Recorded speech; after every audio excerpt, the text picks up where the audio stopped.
자, 중국이 한국전쟁 소재로 만든 이른바 중국판 국뽕영화 장진호가 중국에서 엄청난 흥행몰이를 하고 있답니다.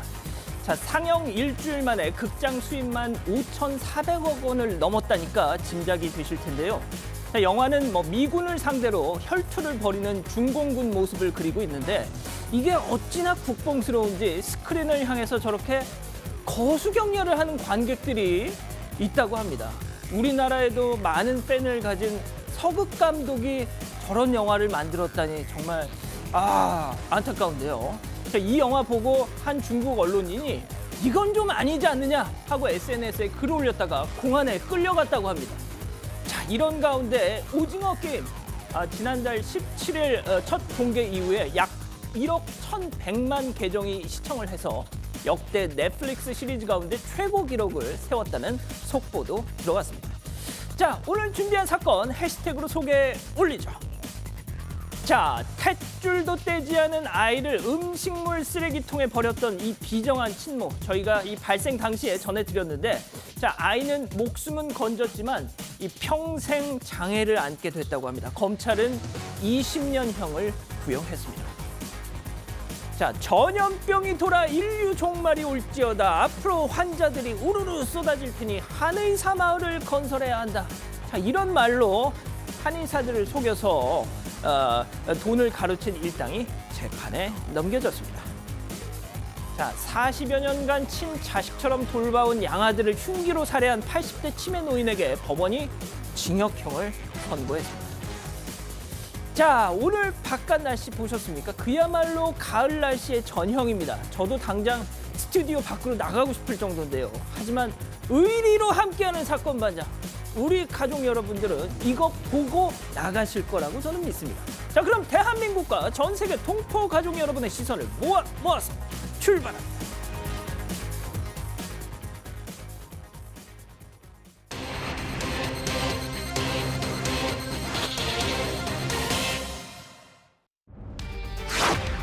지난 8월 신생아를 쓰레기통에 버린 20대 여성에게 징역 20년이 구형됐습니다.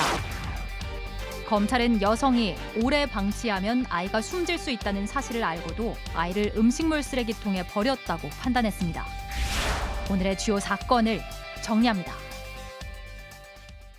자, 오늘도 변함없이 사건 반장 시작합니다. 사회부 송우영 기자, 손수호 변호사, 이수정 경기대 범죄심리학과 교수, 양지열 변호사, 박준혜 수어 선생님 나오셨습니다. 안녕하세요. 네, 안녕하세요. 자, 제가 어제 이 속초 바닷가를 보러 혼자 휴가 기간 동안에 여행을 갔었다 이런 말씀을 어제 전해드렸는데 정말 너무 많은 분들이 쟤 너무 불쌍하다고 슬프다고 정말 쟤 왜 저러고 사냐고 진짜 막 이렇게 너무 부러운데? 부러우세요? 부럽죠. 진짜? 가을 바다를 혼자 이거 하늘도 맑고 얼마나 날씨도 좋았어요. 굉장히 지금 안 사모님 어울리게- 보고 계십니까? 안 보죠. 안 보시죠. 그러니까 못 보게 합니다, 저는. 그러시군요. 알겠습니다. 아무튼 많은 분들이 또 그런 말씀을 해주셨고, 자, 제가 그 유튜브 클립에 달린 댓글 중에 너무 이제 기분 좋은 우리 가족 여러분의 글이 있어서 하나 소개해드리면 YYJ님이 이런 글을 써주셨어요. 78살 어머니가 지금 몸이 편찮으셔서 집에만 계신다고 또 코로나 시국이어서 밖에도 못 나가시고 계시는데 이 엄마의 매일매일의 활력소가 이 따님이 퇴근을 하고 나면 함께 사건 반장을 보는 것이다. 그래서 엄마가 사건 반장을 보고 나서부터 기운도 더 생기시고 밝아지셨다. 특히 수요일 날 이 출연자분들이 너무너무 좋으시다고 하시다고 그랬다는 거예요. 양 변호사님 고개를 갸우뚱하는 거 보니까 그럴 리가 없는데 막. 금요일도 좋으셔야죠. 금요일도 제가 나오니까. 그렇군요. 별로 중요한 얘기 아니었고요. 알겠습니다. 아무튼 어머님의 이 상태가 빨리빨리 좀 호전되셨으면 좋겠습니다. 자, 오늘 사건 바로 시작하죠. 체크포인트 짚어봅니다. 이게 뭔 소리입니까? 알아서 죽겠지라니요. 이게 이 앞서 제가 소개해드렸던 그 탯줄이 달린 영화. 네. 음식물 쓰레기통에 버려졌던 영화 그 얘기지 않습니까? 네, 음식물 쓰레기통에 버려져서 발견됐는데 저희가 전해드린 적이 있었는데요. 알고 보니까 20대 친모가 버린 거였습니다. 20대 친모는 지난 8월 충북 청주시에 한 식당 앞 음식물 쓰레기통, 플라스틱 음식물 쓰레기통 안에 이 영화를 버렸었는데요. 그 뒤로 뚜껑을 닫아서 살해하려고 한 혐의로 재판에 넘겨졌습니다. 그때 발견된 아이 몸에 상처가 있었는데 쓰레기통 안에서 생긴 상처인가 이런 추정들이 나왔었는데 맞아요. 이번에 그 친모가 아이를 버리기 전에 상해를 가했던 걸로 파악이 됐습니다. 탯줄이 달린 상태의 아이는 사흘 뒤에 구조가 됐는데요. 지나가던 행인이 음식물 쓰레기통 안에서 고양이 울음소리가 난다면서 경찰에 신고를 해서 발견됐었습니다. 아니, 송 기자. 그러니까 그 아이 몸에 난 상처가 이 음식물 쓰레기통에서 아이가 막 이렇게 혼자 몸부림치면서 났던 게 아니라 그걸 그 쓰레기통에 버리기도 전에 그 엄마라는 사람이 애 몸에다 상처를 이렇게 해서 그걸 버렸다는 거예요? 네, 그런 걸로 지금까지 파악됐습니다. 예. 야, 자 경찰이 말이죠. 애초에 이 친모에게 영아 살해 미수 이 혐의를 적용을 했는데 검찰이 이걸 바꿨다고요. 네, 살인 미수로 바꿨어요. 그러니까 왜 그러냐면 영아 살해 같은 경우에는 여성이 이제 출산 직후에 몸도 마음도 굉장히 힘든 상황이잖아요. 거기다가 뭐 경제적 사정이 굉장히 어렵다거나 아니면 성범죄로 임신한 아이였다든가 그런 어떤 특별한 사정이 있었을 때 이 범죄 자체에 재판까지 가기도 전에 법적으로도 이거는 어떻게 보면 정상 참작을 그 안에 넣어놓은 겁니다. 그렇기 때문에 이 영아 살해 같은 경우에는 아예 최고형이 10년밖에 안 돼요. 사람을 해친 것이지만 그래서 그런 어떤 특별한 법 조문이거든요. 그래서 그런 경우에 해당하지 않는다라고 봐서 일반 살인죄를 적용해서 살인 미수를 바꾼 겁니다. 그러니까 진짜 뭔가 말 못할 사정이 있었겠지라고 생각해서 했는데 봤더니 그런 이유가 아무것도 없었다. 그렇죠. 게다가 조금 전에 이제 송 기자가 설명을 한 것처럼 아이를 직접적으로 해치려 했던 정상까지 보였고 아이가 저렇게 긴 시간 동안 버려져 있었던 거잖아요. 그리고 이 친모는 그 사실을 알았을 거 아니겠습니까? 여러 가지를 고려해 봤던 거죠, 검찰에서. 이야. 아니 진짜 제가 그때도 말씀드린 기억이 나는데 이 음식물 쓰레기통에 정말 그게 빈통이었잖아요, 송 기자. 네. 그나마 그래서 천만 다행이었지.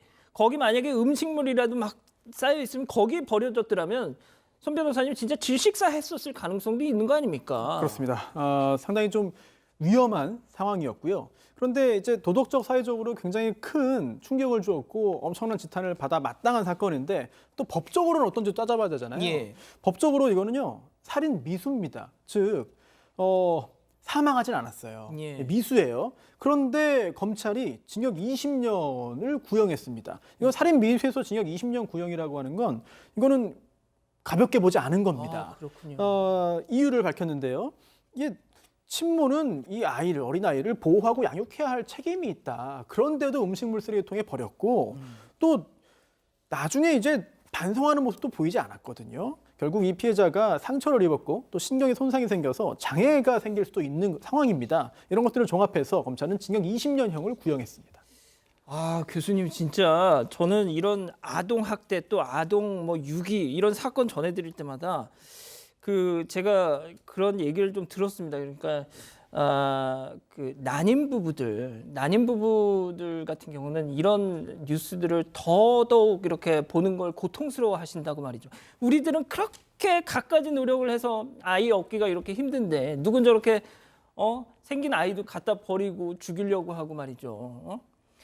진짜 이 친모는 말이죠. 그래서 재판에서 뭐라고 했다고 합니까? 글쎄, 지금 얘기가 좀 이상하기는 합니다. 지금 이제 일단은 아이를 어디서 낳은 것 같아요. 그래서 발견될 당시에 탯줄이 끊어져 있지 않은 상태로 이제 발견이 됐는데 이 엄마가 뭐라고 얘기했느냐, 지금 음식물 통에다가 넣은 이유는 알아서 죽겠지 이런 생각을 했다는 거예요.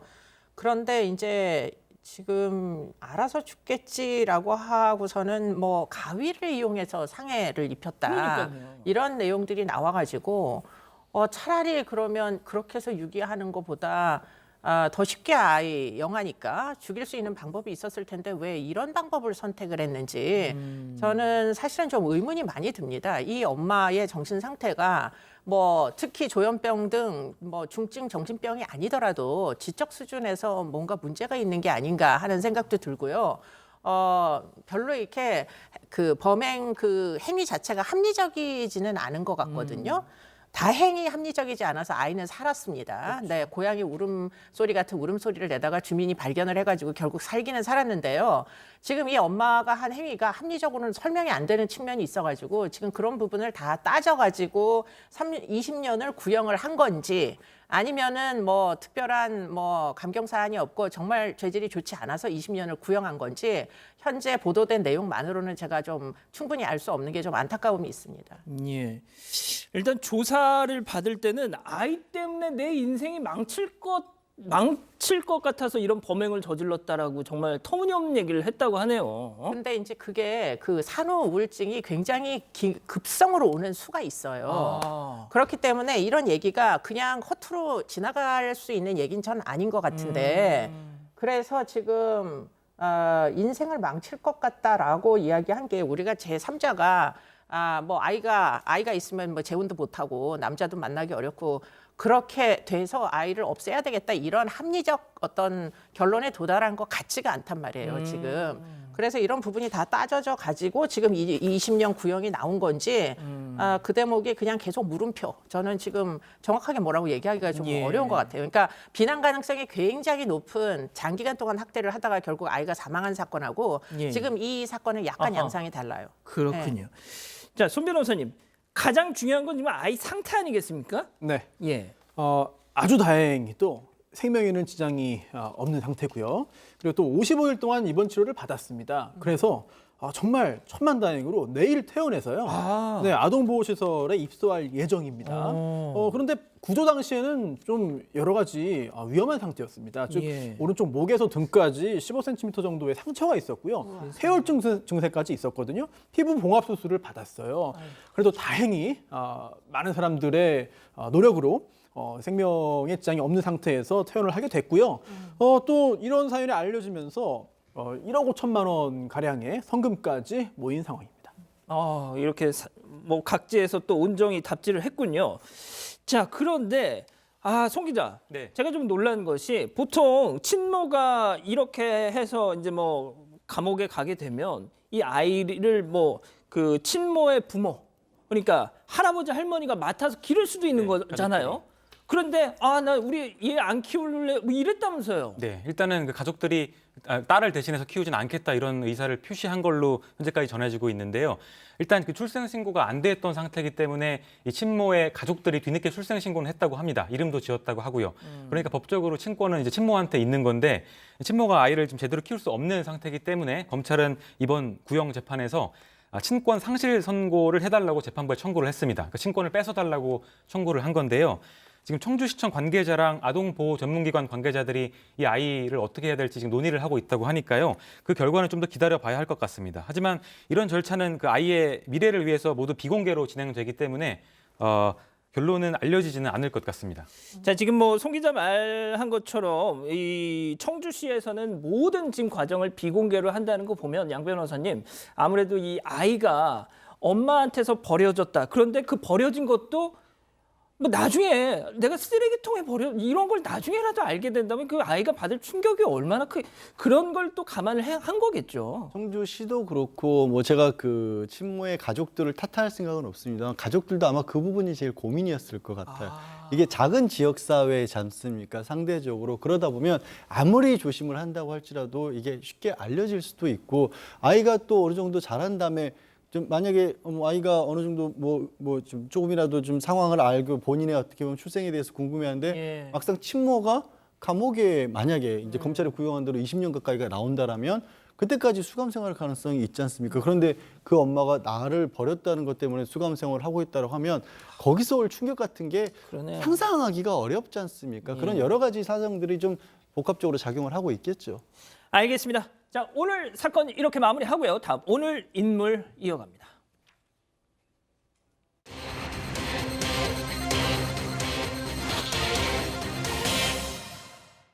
자신을 시바신의 화신이라며 한의사들에게 거액을 뜯어낸 50대 남성에 대한 항소심이 열렸습니다. 보이스피싱 범행에 연루돼 구속된 아들의 합의금을 마련하려고 취객의 카드를 훔친 아버지가 법정 구속됐습니다. 오늘의 주요 인물을 정리합니다. 자, 오늘 인물 체크포인트 짚어보죠. 난 신의 화신이다. 아, 저 신 앞에 이제 가로 열고 시바신. 네. 시바신이잖아요. 인도 그 힌두교. 네. 자, 이게 뭔 소리입니까, 이거? 네, 이게 50대 남성이 한의사들을 속여서 돈을 빼낸 사건인데요. 좀 특이한 사건인데 앵커 말씀대로 힌두교의 신인 시바신의 화신이라고 자신을 소개를 했다고 합니다. 50대 남성이었는데 물리치료사 출신이었습니다. 평소에 지인 소개로 동양 철학이나 사상의학에 관심이 많던 한의사 2명을 알게 됐다고 하고요. 이 한의사들에게 자신이 신을 소환할 수 있는 능력이 있고 난치병을 치료할 수 있는 능력이 있다고 소개를 했다고 합니다. 이 한의사 2명을 상대로 선업지수가 높아지면 시바신도 소환할 수가 있고 난치병도 고칠 수 있다면서 자신의 교리에 빠져들게 했다는데요. 이 한의사 2명도 이후에는 이 범행에 가담하게 됩니다. 이 한의사들 역시 내가 개발한 치료법으로 앞으로 창궐할 전염병을 치료할 수 있다. 주변에 이렇게 말을 했다고 하고요. 또 난치병 환자를 포함해서 정기적인 모임을 가지면서 해탈의 법칙, 빙의 처리법 등을 설교했다고 하는데요. 이렇게 사람들을 속여서 돈을 뺏은 혐의로 결국 재판에 넘겨졌습니다. 이거 좀 발음을 좀 조심해서 해야 될 것 같아요. 시바신. 근데 아무튼 이게 진짜 지금 송 기자 설명한 내용을 들어봐도 손 변호사님이 정말 황당한 내용이잖아요. 과연 이런 얘기에 누가 속을까 싶은 생각은 일단 언뜻 드는데 아무튼 그런데 그렇게 무슨 내가 신의 현신이다 화신이다 해가지고 한의사들을 불러 모아서 한의사 타운을 지으려고 했다. 네, 사실 말도 안 되는 얘기라고 대부분의 사람이 생각한다 하더라도 언제 어디서든 피해자는 나올 수 있습니다. 이 사건도 그런 것 같은데요. 기자님이 이야기한 굉장히 엉뚱한 그런 이야기뿐만 아니라 지금 이야기 나온 한의사 마을 건설 프로젝트 이거 한번 들어보시죠. 과연 이게 어느 정도로 믿을 만한 거냐. 예. 내가 이런 얘기 들으면 정말 속을 것 같냐. 한번 판단해 보시죠. 2014년 7월로 갑니다. 이때 이 일당이 대전의 그 한 호텔에 10명 정도를 모아놓고 얘기를 합니다. 그 10명이 그 한의사, 또 한의사 직원을 비롯한 추종자들인데요. 아하. 그때 계획을 말해요. 어떤 계획이냐면 곧 악의 세력이 창궐할 거다. 지구 종말을 알리는 재앙이 시작된다. 악한 지난해 정도만 네. 나왔어도 네. 되게 설득력 있었을 것 같은데 이게 2014년이라서 약간 좀 일렀죠. 악한 기운 때문에 괴질이 유행할 것이다. 네. 그런데 이 때문에 전 세계에서 치료받으려고 우리나라로 환자 행렬이 이어져 온다. 진짜 너무 일렀네요, 진짜. 네, 이걸 대비해서 땅을 확보해서 한의사 마을을 미리 건설해놔야 된다. 근데 이렇게 해서 한의사 마을 건설 필요성을 이야기한 다음에 중요한 건 이거죠. 돈 내라. 돈 내라. 그래서 이렇게 돈을 내고 참여하면 실제로 한의사 마을을 건설한 다음에 막대한 돈 벌어서 돌려주겠다. 야. 또는 이 영적인 조건이 안 되는 가족들도 있는데 가족 중에서 그런 조건이 안 돼도 돈 내면 내가 나중에 한의사 마을에 입주시켜주겠다. 이런 이야기를 하면서 거액을 받아 챙겼습니다.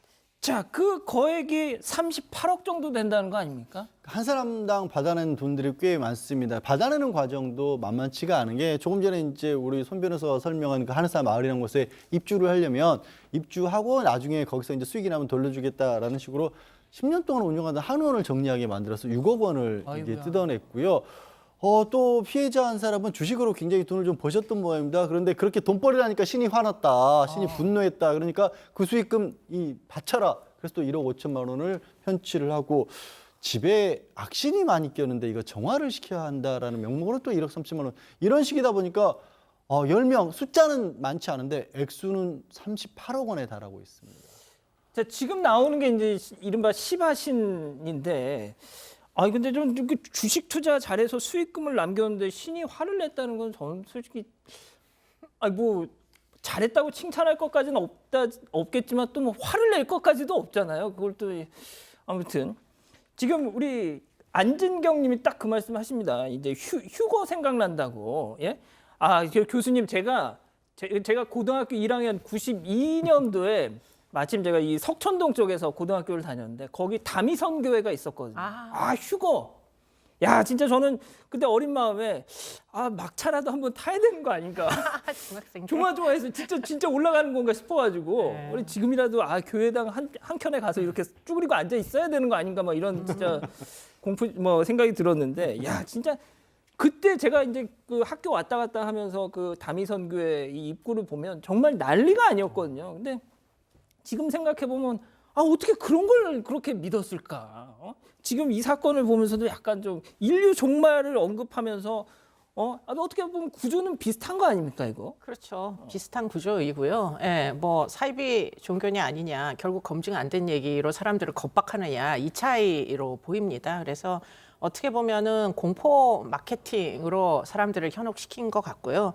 그런데 그냥 뭐 아무 액티비티를 아무 활동을 하지 않으면 이 사람들이 쉽게 설득되기가 어려우니까 이 이제 두 명의 한의사와 피해자 몇 명을 데리고 처음에 이제 교리 전술을 한다는 미명 아래 2013년도 3월경부터 이제 주기적으로 만나가지고 이제 모임을 한 것 같아요. 예. 그래서 그 모임을 통해 가지고 이제 선업 지수를 높여야 된다 이런 얘기를 하면서 선행을 이제 쌓아야 된다 이런 얘기로 보이는데 아하. 그래서 이제 그들을 뭐 굉장히 현학적인 다양한 종류의 이제 뭐 불교 그 용어들 같은데 이런 것들을 이용을 해가지고 사람들을 이제 현혹하면서 바깥의 세상으로부터 점점 차단해서 자기네들 이 집단에 몰입하도록 세뇌, 뭐 일종의 세뇌죠. 그렇게 이제 시킨 것 같습니다. 그렇기 때문에 이 아마 신도들은 실제로 이 교리를 굉장히 그 신뢰를 했을 가능성이 굉장히 높아요. 그러면서 이제 뭐 돈도 갈취하고 다양한 종류의 이들을 이제 그 현혹시키기 위한 시도들을 지속적으로 했던 걸로 보입니다. 교수님, 지금 많은 분들이 또 의아해하시는 것이 지금 한의사들을 상대로 이런 사기를 쳤다는 거 아닙니까? 근데 뭐 아시겠지만 한의사 되기가 뭐 좀 어렵습니까? 진짜 어떻게 보면 정말 엘리트인데 그런 분들이 이런 정말 얘기에 쑥 이렇게 넘어갈 수 있었다는 그 심리도 저는 참 궁금하거든요. 근데 이제 그 한의학만 공부를 하는 사람들도 있지만 좀 호기심이 많아서 다양한 종류의 대체의학이 사실은 실존하잖아요. 그렇기 때문에 그런 대체의학에 호기심을 갖는 분들은 지금 어떤 뭐 이런 수련 이제 뭐 요가도 비슷한 거 아닙니까? 사실은 한의학에서 내려오는 정설만은 사실 아닌데 문제는 그런 종류의 이제 대체의학적인 다양한 방법이라고 처음에는 현혹을 시켰던 것 같아요. 그래서 아픈 사람 지금 내용을 보면 다 무슨 뭐 지구 종말이 질병으로 온다는 얘기거든요. 그렇기 때문에 아픈 사람들을 이런 식으로 자기네들이 이제 그 전수하는 그런 건강 유지법을 위해서 치료를 하자 뭐 이렇게 접근을 한 것 같고요. 그러다 보니까 한의사 두 명은 사실은 이제 뭐 다양한 종류의 대체약이 세상에 존재할 거다라고 생각을 했기 때문에 지금 이 사람에게 설득이 된 것 같고요. 그랬군요. 이 사람 자체도 물리치료사였습니다. 아, 그렇군요. 네. 자, 그런데 다행히도 그 사람들 중에 몇몇은 자기들이 야, 이거는 좀 아닌 것 같다 해가지고 고소를 해서 재판에 넘어갔어요. 네. 1심 재판 결과는 나왔었죠. 네, 그 사기 등의 혐의였는데 1심은 유죄를 인정했습니다. 일단 주범이었던 이 50대 남성, 물리치료사 출신 50대 남성에게 징역 5년을 선고했고요. 공범 2명, 한의사 2명이었는데 각각 징역 6년, 징역 1년 선고했습니다. 처음에는 속았지만 이후에는 범행에 가담을 했고 또 편취한 금액이 크기 때문에 6년, 1년을 선고했습니다. 손 변호사님 근데 항소를 했네요. 그렇습니다. 1심 판결이 잘못됐다고 주장한 건데요. 그 이유가 나는 잘못이 없다는 거예요. 그럼 왜 잘못이 없다고 생각을 하느냐? 첫 번째, 우리가 특별한 능력이 있다고 얘기한 적이 없습니다. 라고 주장한 거고요. 또 내가 그 신의 화실 행세를 한 적도 없고 종말이 온다고 한 적도 없습니다. 라면서 1심 판결과 상반된 주장을 했습니다. 게다가 여러 가지 행위들을 했는데 이거는 사실 치료 행위다. 이건 뭐 잘못된 행위가 아니다라고 주장하면서 1심 유죄 판결에 불복해서 항소했습니다. 자, 그럼 항소심 재판부는 어떻게 판단했나요? 항소심 재판부도 1심 재판부의 판단 자체를 다르게 보지는 않았어요. 이 뭐 실제로 정말 선언문 같은 것을 읽었다라는 것이고요. 이게 정화라고 하는데 치료가 아니라 무속에 가까운 것이다. 이런 식으로 명백하게 사기는 맞다고 하면서도 그런데도 조금씩 깎아주긴 했습니다. 형량이 왜요? 좀 줄어들었죠. 형량이 줄어든 이유 중에 이제 일부는 피해 금액이 환수됐다는 것도 있고요. 한 부분이 이런 대목이 나와요. 스스로 피고인들을 맹목적으로 추종한 결과 피해가 커졌다라는 건데 이 사기 범죄와 관련돼서 항상 재판부들이 이런 부분을 좀 고민을 합니다. 뭐냐면 사실 저는 찬성하는 입장은 아니거든요. 예. 재판부가 서류상으로 봤었을 때는 여기에 빠져들어서 이렇게까지 피해를 입었다라는 게 사실 이성적이지 않다고 판단하는 거예요. 그러니까 피해자들 당신들도 잘못이 있다. 민사소송으로 따지면 약간의 규칙 사유가 있다라는 그런 판단들을 가끔 이렇게 좀 판단에 넣는 경우들도 있습니다, 사실. 그래서 참 저는 그렇게 생각 안 하는데 아까 이제 이수정 교수님도 말씀하셨지만 사람이 처음부터 내가 신이야라고 하면 처음부터 믿는 사람은 아무도 없어요. 없죠. 근데 뭔가 이렇게 차츰 빠져들게 하는 구조가 있거든요. 사실은 뭐 법조인들도 많이 빠져요. 그래서 이거 진짜요? 아니 이게 왜 그러냐면 뭐 교수라든가 법조인이라든가 하는 의사든지 한의사든지 이런 분들을 사기꾼들이 대규모 사기를 할 때 꼭 끼워 넣습니다. 왜냐하면 이 사람이 한 사람 빠지잖아요. 야, 그거 양지열 변호사도 우리한테 있어요. 이렇게 얘기하면 이게 뭔가 아 저런 사람들도 가 있네? 라는 게 더 신뢰를 주기 때문에 1차 포섭 대상이에요, 사실은.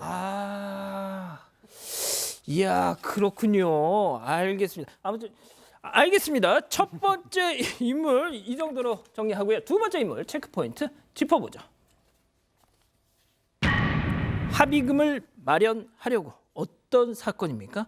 네, 50대 남성 택시 기사가 이제 본인 아들의 합의금을 마련하겠다는 이유로 만취한 손님의 신용카드를 편취한 사건이었습니다. 이 남성은 지난 2월 서울 중구의 한 도로였는데요. 무허가 택시를 운행하다가 만취한 승객이 타니까 결제를 해야 한다면서 신용카드를 받습니다. 그리고 ATM기에 가서 택시비 3만 원을 뽑는데요. 이후에 이 승객한테 카드를 돌려줘야 하는데 돌려주지 않고 몰래 다시 갖고 있었습니다. 그러다가 승객이 내리고 약 15분 동안 여러 개의 ATM기를 돌면서 이 카드로 600만 원을 인출하고 또 200만 원의 현금 서비스도 받았습니다. 그래서 앞서 특수절도죄 등으로 전과도 있었던 인물이었는데 결국 재판에 넘겨졌습니다. 자, 정리를 하면 자가용으로 무허가 택시 운행을 했고 그 택시를 탄 취객의 카드를 뺏어서 그걸로 현금 인출기를 돌면서 돈을 인출을 했습니다. 아, 교수님, 저는 근데 보면은 이러고도 안 잡힐 생각을 했다는 게 저는 좀 이해가 안 되는데요. 뭐 예. 잡히기가 생각보다 쉽지 않았을 것 같은데요, 제 생각에는. 진짜요? 네, 이게 지금 일반 택시가 아니고 자가용이었거든요. 그러다 보니까 뭐 여하튼 자가용을 몰고 다니면서 아마 만취한 승객을 호객을 한 것 같습니다. 골라서 예, 그러니까 피해자를 물색을 해가지고 그렇기 때문에 사실은 진짜 만취해서 카드를 주고 그리고는 뭐 정말 기억을 잃어버렸으면은 그러면 나중에 주머니에 자기 카드가 있다 손 치더라도 현금을 이제 인출한 걸 모를 수도 있잖아요. 그러니까 사실은 범행 수법으로 보면 비교적 상당히 진전된 방식의 범행 수법 같다 이런 생각을 좀 하게 되고요. 그래서 이제 보니까 이 사람이 만기 출소한 지 얼마 안 된 사람이고 그 전에도 이미 징역형을 살던 사람이고 동종전력 비슷한 게 또 네. 있고 그래서 좀 죄질이 좋지 않은 거 아닌가 이런 생각이 좀 듭니다. 그렇군요. 자, 그렇다면 왜 이런 짓을 했다는 겁니까? 아들 걱정 때문에 그랬다라고는 합니다. 무슨 얘기냐면 아들이 보이스피싱 범죄와 연관돼서 아들도 이게 지금 구속돼 있다라는 거예요. 그래서 아들 합의금을 마련하려고 한 것이고 자기까지 구속이 되면 아들이 더 방황할 것 같다. 그래서 아들 걱정이 잠도 잘 못 자고 있다. 이렇게 일단 좀 호소를 했다고 해야겠죠. 자, 그런 호소가 재판부에는 먹혀 들어갔을까요, 손 변호사님? 이게 재판부가 그렇게 중요하게 귀담아 듣지는 않은 것 같습니다. 왜냐하면 1심 판결문의 그 언급 등을 보면 이제 짐작을 할 수 있는데요.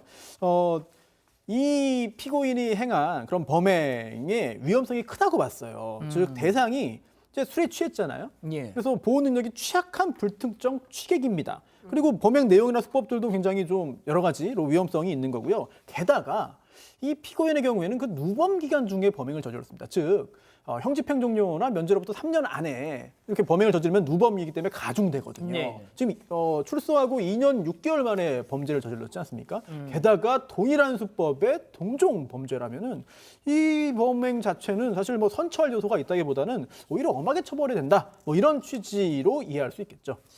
자, 징역 8개월. 그럼 뭐 아들은 아들대로 징역살이를 하고 아버지는 또 아버지대로 지금 들어가서 살아야 되는 상황이 된 건데 징역 8개월이 나온 이 배경은 어떻게 봐야 될까요? 아까 손 변호사도 얘기한 것처럼 피고인의 호소를 재판부는 그다지 신뢰가 가지 않는다고 본 것이에요. 왜냐하면 같은 범죄를 저질러서 복역을 했거든요. 그러니까 나와서 급한 사정이 있다라고 하는 부분이 아니 전에는 그럼 왜 그랬어? 이렇게 될 그렇죠. 수밖에 없지 그러네. 않습니까? 그리고 법적으로 아무리 뭐 사정을 들어주려고 설령 쳐도 뭐 설명 잘해준 것처럼 누범 기간이었기 때문에 이미 법정형이 2배로 늘어나 있었던 상황이고 그나마도 짧게 나온 거예요. 이 정도만 해도. 아, 그렇습니까? 근데 양 변호사님 지금 제가 하나 좀 자료를 보니까 지금 나오는 것이 이 취객한테서 그 슬쩍한 이 ATM 돌아다니면서 긁어서 슬쩍한 돈이 800만 원이었대요. 근데 이 취객한테 합의금으로 건넨 돈이 900만 원이랍니다. 그것도 오히려 신기하죠. 100만 원을 손해 봤어요, 지금 이 사람. 손해 본 것도 손해 본데 사정이 그렇게 급했는데 100만 원은 어디서 나왔을까요? 복역하고 나와서 나온 지 얼마 되지도 않았고 아들은 또 구속돼 있는 상황이었기 때문에 어디서 100만 원이라고 하지만 이 사람에게는 굉장히 큰 돈이었을 거예요. 어떻게 마련했을까요? 그러니까 이것도 아마 재판부가 봤을 때는 야 그렇게 급해서 아들 때문에 합의금 마련하려고 했는데 돈은 어디서 났어 이렇게 생각할 수도 있는 그러네요, 진짜. 오히려 여러 가지가 좀 의심스러운 거죠. 알겠습니다. 자, 오늘 인물 이렇게 정리하고요. 다음 오늘 법 넘어갑니다.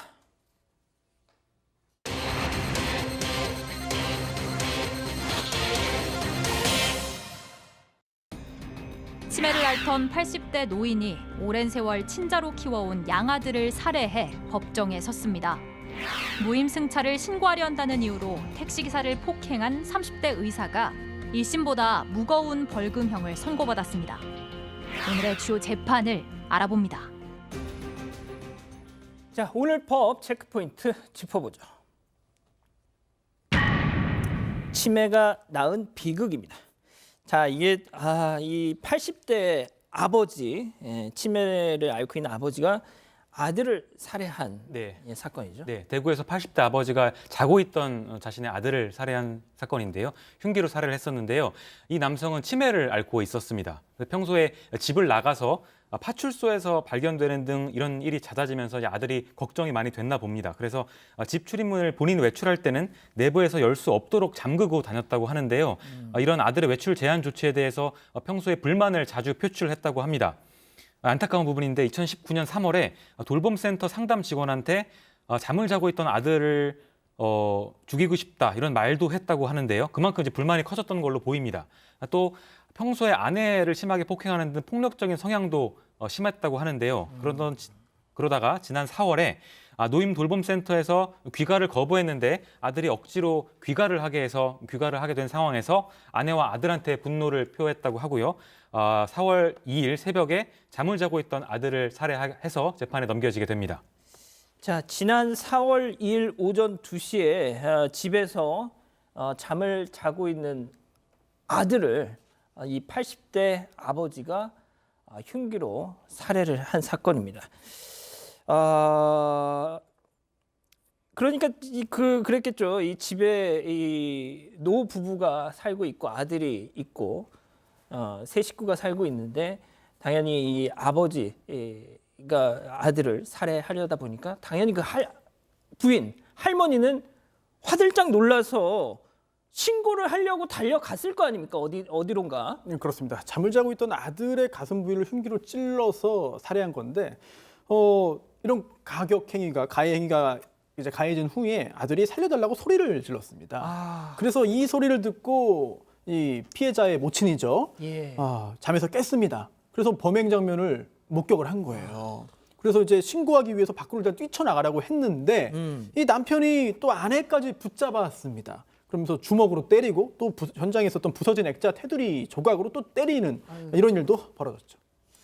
자, 그런데 양 변호사님, 이 살해된 아들이 친아들이 아니었다고요? 근데 이 사연이 저는 참 법적으로 이걸 꼭 어떻게 재단을 해야 될지가 좀 맞지 않는다라는 생각까지 드는 게 친아들이 아닌 건 맞습니다. 1980년경에 젖먹이일 때 아이를 데려와서 그럼 한 40년 전이네요. 근데 자기 아들로 출생 신고를 하고 정말 친부자지간처럼 지냈던 겁니다. 그러다가 이제 갑작스럽게 이 치매 증상이 좀 악화되면서 내 아들 아니다라는 식의 얘기와 함께 좀 폭력 현상이 증가를 했다고 하는데요. 아들이 그런 아버지인데도 불구하고 낮에 보호시설 맡기기가 싫어서 아들이 집에서 모시고 있었던 거예요. 그러니까 보호시설에 그냥 맡겼으면 차라리 나을 수도 있지만 아들은 왜 그런 것보다는 내가 모시고 싶다라는 그런 심경이었던 것으로 보여요. 지금 이제 아들이 세상을 떠나서 물어볼 수는 없지만 그런 와중에 이런 일이 벌어진 겁니다. 손 변호사님, 결국 그러니까 이 치매 아버지는 자꾸 나는 밖에 나가서 내 마음대로 좀 돌아다니고 싶은데 그 아들 입장에서는 아버지가 밖에 나가게 되면 또 어떤 사고를 칠지 모르니까 집에 계속 묶어놔야 되고 그 불만이 쌓여서 그냥 팡 터지게 된 거군요. 최근에 이 치매 관련된 범죄가 많이 늘고 있어요. 그만큼의 치매도 늘고 있기 때문일 텐데 양상이 크게 4가지 정도로 나뉘는 것 같습니다. 우선 이 보호자가 치매 환자를 공격하는 경우가 있습니다.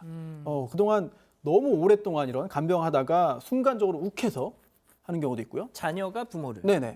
또는 그게 아니라 내가 없으면 이제 돌볼 사람 없겠다. 내가 어디를 멀리 가야 되거나 또는 내가 능력이 없으니까 도저히 못하겠다. 그렇다면 내가 차라리 내 손으로 이런 경우도 있고요. 맞아요. 네, 또 반대로 치매 환자가 보호자를 공격하는 경우도 있거든요. 맞습니다. 근데 이 공격도 2가지로 나뉩니다. 우선 첫 번째, 정말 치매 증세 때문에 어떤 행동을 하는지도 모르고 공격 행위하는 경우도 없지 않아요. 예. 그런데 제가 볼 때 이 사건의 경우에는 그런 건 아니고 이 치매 관련된 뭐 치료, 간병, 뭐 간호, 부양 등과 관련해서 여러 가지 갈등이 생길 수 있거든요.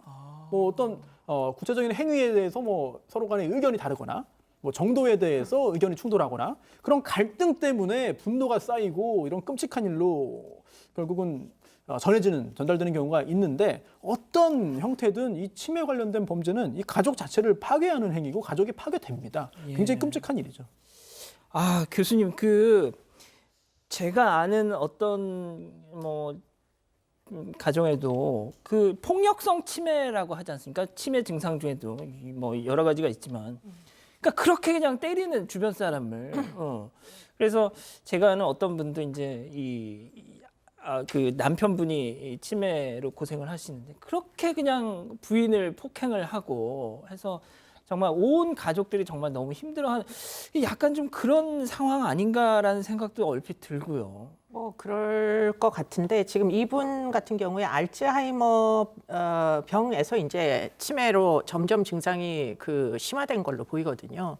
그러니까 단기 기억을 잘 못하는 이런 이제 증상으로부터 심화되면서 폭력성이 점점 심해진 케이스로 보여요. 그런데 만약에 혹시 주변에 이런 분이 계시면 꼭 정신과 약물을 함께 복용하는 게 매우 도움이 됩니다. 그러니까 원래 폭력적이지 않던 사람도 뇌가 망가지면 조절 능력이 사라지기 때문에 전두엽의 기능 손상이 생기면 나중에 가서 폭력성을 억제하지 못하는 상황이 전개될 수도 있어요. 예. 조금만 섭섭하게 해도 옛날 같으면은 뭐 합리적인 어떤 대응을 할 텐데 치매이기 때문에 뭐 뇌 기능에 손상이 오기 때문에 그걸 조절을 못해서 억제가 안 돼가지고 폭력적인 방식으로 문제를 해결하려고 하는 거죠. 그러니까 그런 경우에는 그냥 치매 약만 드실 게 아니고 사실은 정신과 약물을 함께 그 충동 조절이 잘 안 되고 공격성을 좀 낮추는 약물 같은 것들을 함께 복용을 하시는 게 지금 이런 문제를 해결하는데 꼭 필요한 일이다 이런 생각이 듭니다. 예. 자, 그런데 송 기자, 이 아버지 80대 아버지 자기가 무슨 짓을 했는지는 나중에 뭐 좀 알게 됐대요. 네, 일단 본인은 이제 기억이 안 난다고 얘기를 하고 있습니다. 재판 과정에서 변호인이 대신해서 입장을 밝혔는데요. 일단 자신의 범행은 기억을 못하고 있지만 내가 범행한 게 맞다면은 죽어야지라면서 본인의 잘못을 인정하고 있다고 변호인 측은 밝혔습니다. 자, 양 변호사님, 이 재판부도 판단하기 참 괴로웠을 것 같은데 법원 판단 일단 어떻게 나왔습니까?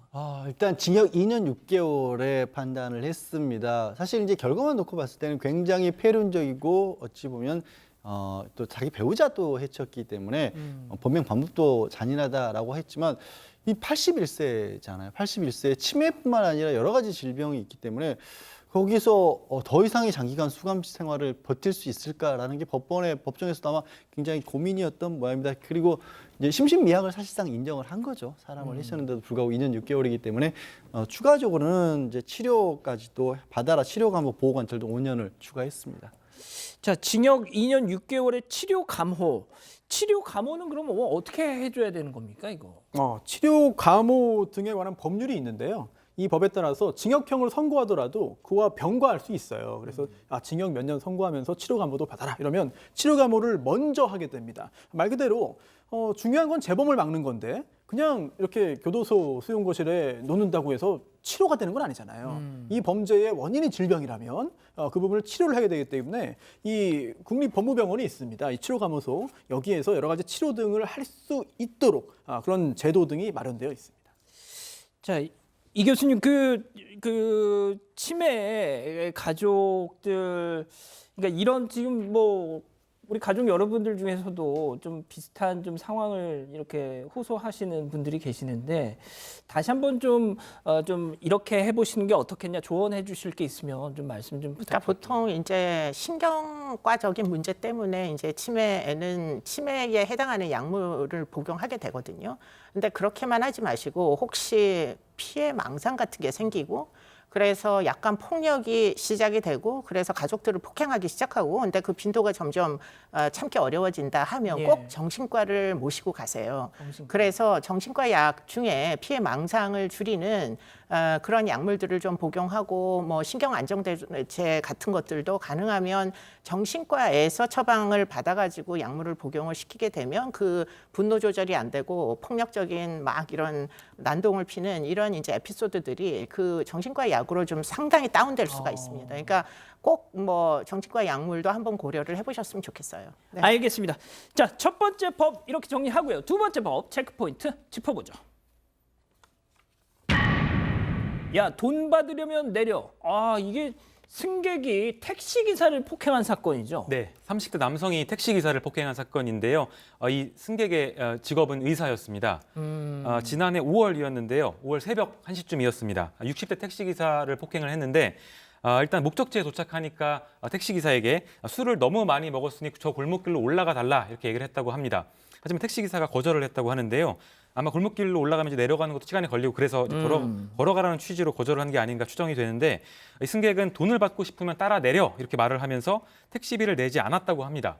택시비를 내지 않으니까 이 기사는 휴대전화로 경찰에 신고를 하려고 했는데 신고하려는 모습을 보고는 격분을 해서 폭행을 한 걸로 조사가 됐습니다. 그러니까 이 남성은 예, 말씀하세요. 네, 이 남성은 폭행 뒤에 택시 기사의 휴대전화 그리고 택시의 블랙박스도 가져가서 던지고 밟아서 부쉈다고 합니다. 아, 지금 사파에도 나오는데 일단 때렸어요. 때리니까 이제 택시 기사가 쓰러졌고 쓰러진 택시 기사를 또 밟았다는 거 아닙니까, 손 변호사님? 네, 상당히 심각한 부상을 입었습니다. 우선 머리, 눈, 치아 부위에 이제 상해를 입었는데요. 정도가 일단 한 달 동안 입원 치료를 하고 또 그 후에도 3, 4개월 동안 통원 치료를 받아야 할 정도의 큰 부상인데요. 게다가 이 치아 쪽은 이제 이 치아 관련된 부상을 들으면 느낌이 확 옵니다. 10개를 뽑아야 돼요. 네, 치아 10개를 뽑고 치료를 해야 되는 상황이었거든요. 게다가 이런 폭행을 당하고 나니까 지금 현재도 히스테리 등을 비롯한 후유증으로 고통을 받고 있습니다. 제가 학창 시절 때 뭐 손 변호사님도 마찬가지겠지만 보통 아이들끼리 싸워가지고 치아 하나, 지금은 뭐 임플란트 뭐 이런 게 나와서 좀 달라졌습니다만 옛날에는 정말 치아 하나 망가지면 부르는 게 값이다 뭐 이런 얘기 있지 않았습니까? 그렇죠. 예.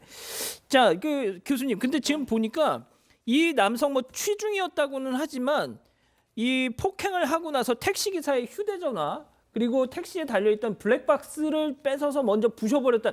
이거 보니까 이거는 정신 말짱했던 것 같아요. 제가 봤을 때는. 글쎄, 상당히 합리적인 뭐 사고가 가능했던 것 같아요. 뭐 증거가 남으면 안 된다 이런 생각을 가지고 지금 블랙박스까지 다 없앤 거 보면은 멀쩡한 정신이 아니었을까 이런 생각을 뭐 술을 먹었다고 주장 중이시나.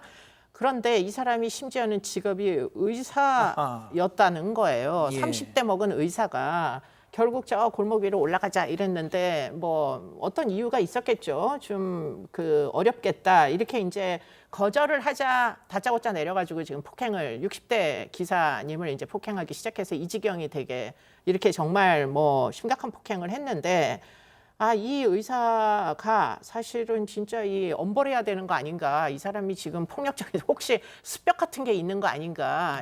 그리고는 이제 의료인들을 제가 뭐 모욕할 생각을 예. 가지고 이렇게 얘기하는 건 아닌데 의사 선생님 들이니까 이제 보통 자기 아랫사람들에게 이렇게 뭘 시키면은 거절을 하는 게 쉽지 않잖아요.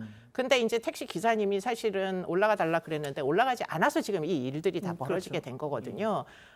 그런 태도 자체가 전 상당히 지금 이 폭력과 연관해서는 문제가 좀 되는 사람 같다. 그렇기 때문에 이 사람 평상시에 어떤 지금 행동 태도를 보였는지 한번 확인을 해볼 필요가 있겠다 그런 예. 생각이 듭니다. 그러니까 교수님 말씀처럼 진짜 저는 이 사람이 정말 만취 상태였다라는 생각이 별로 안 들어요. 그 뭐 블랙박스부터 막 부셨다는 거 보니까 말이죠. 자, 그런데 일단 1심 재판부에서 야 세상에 벌금 500만 원. 아니 양 변호사님도 학창 시절 그 막 이렇게 싸우고 이러면은 이빨 하나 나오면 그때 막 그거 진짜 장난 아니었잖아요. 예, 뭐 아니 그러니까 양 변호사님이 그렇게 맞았다는 건 아니 그렇죠. 그런 말이 사실 아니고. 이제 치아 뭐 최근에야 뭐 임플란트라고 하는 게 사람들이 많이 알 정도였지만 예전에 생각을 해보면 어떻게 수습할 방법이 없었죠. 그러니까요. 영구 장애처럼 그럼요. 그렇게 했었고 사실 이제 여러 번 지적을 한 것처럼 블랙박스를 파손한 것만 봐도 이분은 자기가 무슨 행동을 하고 있는지 뻔히 알고 있었던 있었어요. 거죠. 그랬기 때문에 500만 원의 벌금이라고 하는 건 무슨 근거로 이렇게 산정했는지가 도저히 이해가 안 가요. 정말로. 왜냐하면 아, 양 그냥 변호사님도 예, 디자비에서 우리가 흔히 말해서 많이 크게 다치지 않았다고 할지라도 정말로 실랑에서 누구 넘어지고 이런 정도 병원 입원하지 않고 이런 정도에도 300, 500 정도가 나오거든요. 아, 그래요? 이게 어떻게 이런 정도의 심각한 부상이 500만 원으로 1심에서 선고를 했지 정말 이해가 잘 안 갔던 판결이었습니다. 자, 그래서 검찰도 야, 세상에 500만 원이 뭐냐? 어? 그래서 검찰이 항소를 했어요. 네, 500만 원 벌금형 너무 가볍다는 거죠. 항소심에서 검사의 주장을 받아들였습니다. 예, 예. 그래서 그래서 얼마? 벌금 1,500만 원. 네, 어. 벌금 1,500만 원 형이 나왔어요. 그리고 이유를 한번 좀 봐야 되는데 특히 지금 여기서 문제되는 게 이 폭행으로 인한 그런 결과잖아요. 즉 상해의 정도가 굉장히 중요합니다. 큰 피해 입었으니까요. 그런데 이게 피고인의 의사 아니겠습니까? 그래서 재판부가 이렇게 지적했습니다. 이 상해의 정도나 그 의미를 누구보다 잘 알 수 있었던 피고인이다. 그렇죠, 그렇죠. 그런데도 잔혹한 범행 저질러서 죄책이 매우 무겁다. 비난 가능성 크다 하면서 1심에 비해서 벌금 액수를 크게 올렸습니다. 자, 벌금 500만 원 이건 좀 아닌 것 같다라고 했던 양 변호사님 1,500만 원은 어떻게 생각하세요? 그러니까 상해죄로 놓고 봤었을 때는 상당히 무겁게 나왔고요. 사실 이제 다른 범죄 전력이 있거나 하지 않았다라면 실형을 선고하기는 또 주저됐을 수도 있습니다. 뭐 집행유예로 가게 되면 이런 거에 고민이 돼요. 실형을 선고하지만 집행유예를 하게 되면 사실상 이 사람은 경제적 손실도 입는 게 없네? 차라리 벌금이라도 좀 무겁게 내리는 것이 맞다라는 생각을 했을 것 같아요. 왜 그렇게 제가 이제 추측지어 말씀드리냐면 손 변호사도 말씀하셨지만 우리 이 사건 반장에서도 그런 얘기들 다룰 때가 있죠. 격투기 선수가 사람을 폭행한 게 더 죄질이 나쁠까요? 의사가 사람을 폭행한 게 더 나쁠까요? 저는 의사가 더 나쁘다라고 생각을 해요. 결과는 똑같겠죠. 어차피 다친 게 어느 정도라면 똑같겠지만 의사라면 재판부가 지정한 것처럼 무슨 일이 일어날지 머리 쪽이었잖아요. 이를 이렇게 망가뜨렸다는 거. 두뇌가 공격을 당해서 이 정도 피해를 입으면 얼마만큼이나 심각한 상해가 될지는 오히려 격투기 선수보다 의사 쪽이 더 책임이 무겁다라고 보여요. 저도. 그래서 재판부의 입장이 어느 정도 이해가 갑니다. 그런데 지금 교수님, 우리 가족 여러분들은 솔직히 벌금 1,500만 원이라고 해봤자 이거 의사들 수입에 이렇게 비춰보면 이거 솔직히 시체말로 껌값 아니냐 뭐 이런 말씀도 하고 계시거든요. 글쎄 저도 그런 대목이 좀 안타까운데요. 저는 뭐 이게 사실 벌금이라는 게 국가에다 내는 거잖아요. 그렇죠. 예. 차라리 저 피해자한테 찾아가서 무릎 꿇고 사죄할 것, 뭐 이런 그 처분이 있으면 차라리 그게 더 나을 것 같고요. 뭐 10개 이가 다 나가고 정신과적인 이제 어떤 공황 상태로 보여서 일을 다 해놓고 정신과적인 치료를 받도록 피해를 완전히 복구시킬 것, 이런 처분도 좀 있었으면 좋겠습니다. 네. 그러니까요. 알겠습니다. 자, 오늘 법 이렇게 정리하고요. 이어서 사건 X파일 넘어갑니다.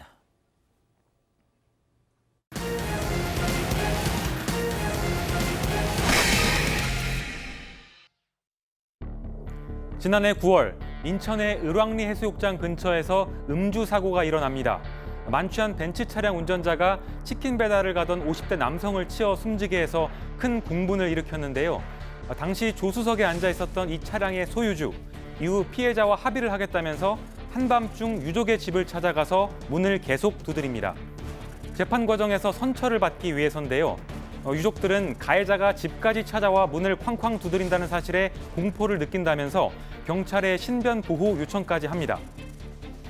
이렇게 합의를 강요하는 피고인들 때문에 피해자들이 2차 피해를 입는 일 종종 생기는데요.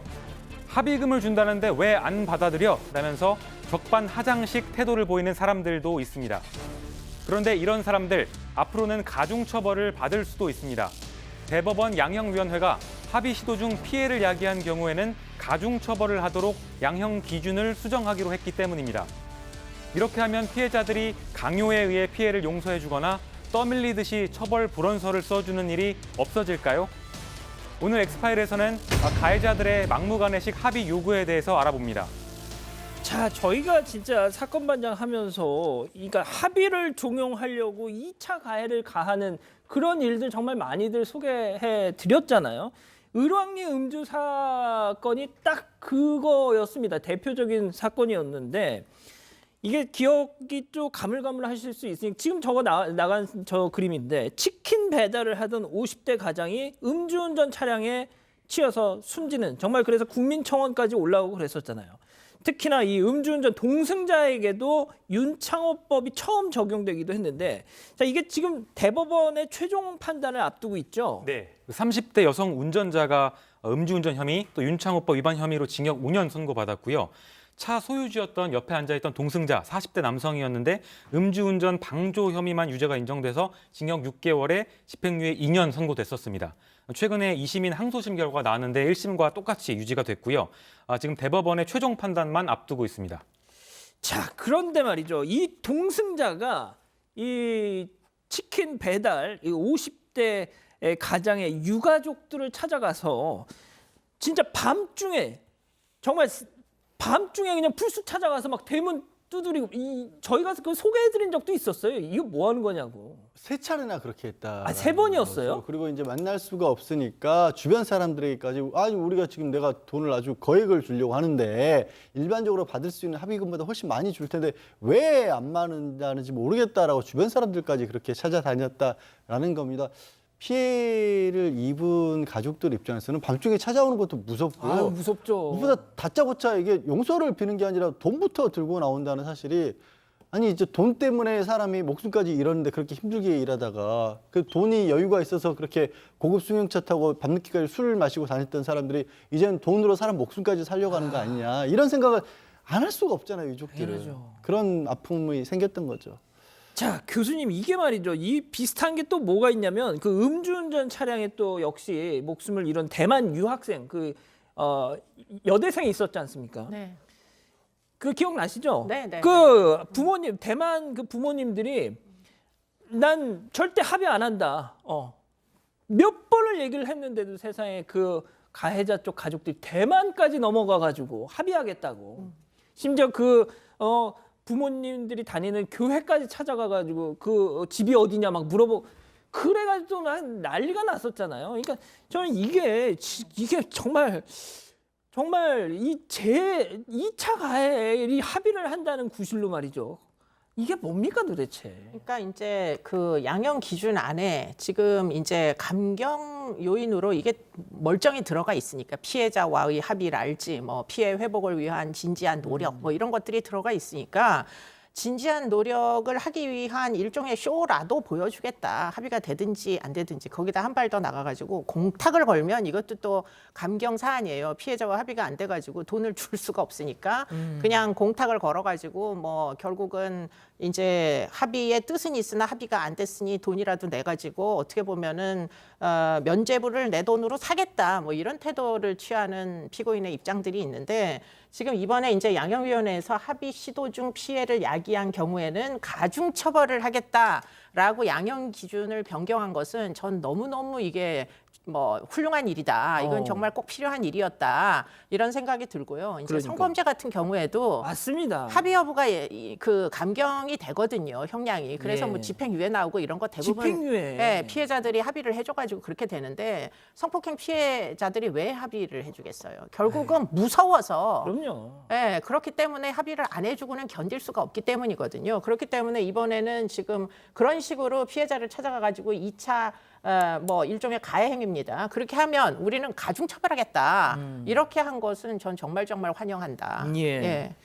자, 이 교수님도 말씀하셨지만 손 변호사님 진짜 이 재판부 저희가 맨날 제가 열 팍팍 내는 이유 중에 하나가 합의했다고 해서 그냥 확 깎아주고 뭐 이런 거 있잖아요. 근데 뭐 그게 재판부 입장에서 뭐 저도 이해는 갑니다만 실제 그게 되게 중요한 판단 기준 중에 하나였죠. 지금까지는. 대단히 중요하고요. 예. 앞으로도 계속 중요할 겁니다. 앞으로도. 네, 왜냐하면 우선 첫 번째로 이 범죄로 인하여 야기된 피해의 정도가 양형에 굉장히 중요한 요소인데 어떤 동일한 범죄를 저지른 후에 피해자와 합의가 되면 피해자가 저 용서를 하면 이런 경우에는 피해 정도가 그런 일이 있지 않을 때에 비해서는 더 낮아질 수 있는 거거든요.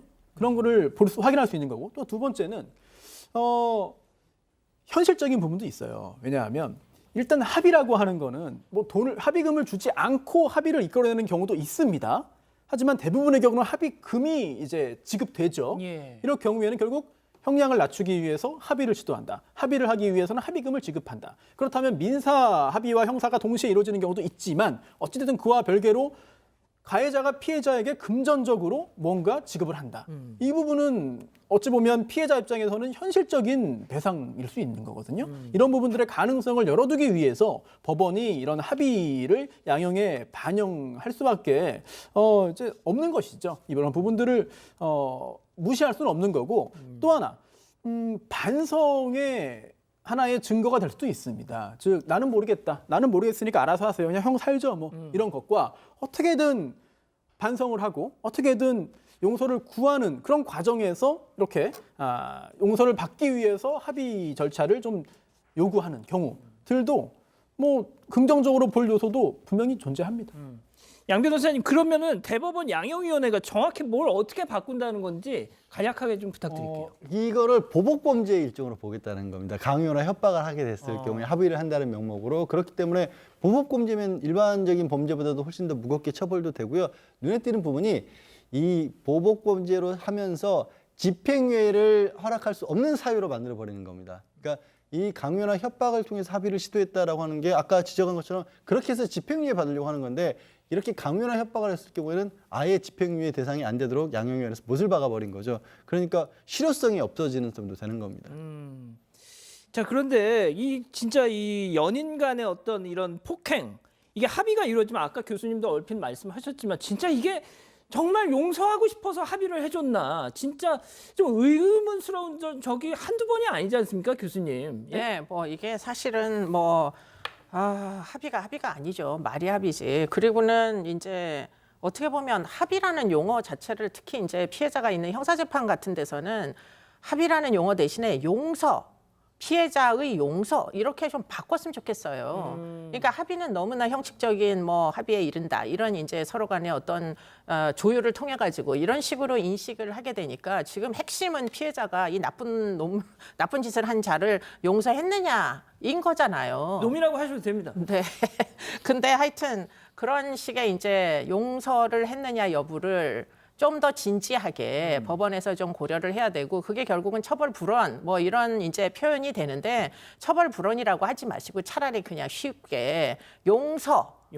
여부 뭐 이렇게 하든가 그러면 아마도 법원에 있는 조사관들도 피해자에게 좀 더 그 용서의 뜻을 진짜 용서한 거 맞으세요? 이렇게 물어볼 거 아니에요. 그렇겠죠. 그러니까 그렇게 피해자의 의지가 좀 더 명확하게 반영될 수 있는 용어를 전부 좀 바꿔달라 이런 요청을 좀 드리고 싶습니다. 자, 송 기자, 근데 이게 진짜 한 번 용서를 해주면 다시 무르기가 힘들잖아요. 그럼 맞습니다. 진짜 신중을 기해야 될 것 같은데. 네, 그래서 신중하게 생각하고 판단해야 한다고 조언을 하는데요. 이후에 뭐 가해자의 태도가 돌변해도 방법이 없기 때문입니다. 그러니까요. 특히 뭐 반의사 불벌죄라고 해서 단순 폭행 같은 경우에는 이게 피해자가 처벌을 원하지 않으면 처벌할 수가 없게 되거든요. 그래서 수사기관에 수사를 할 때 처벌 불원서를 내버리면 거기서 수사가 바로 끝나버립니다. 그래서 충분히 시간을 갖고 정말 용서할 게 맞는지 따져보고 천천히 처벌 불원서를 내라 이렇게 법조계 전문가들은 조언을 합니다.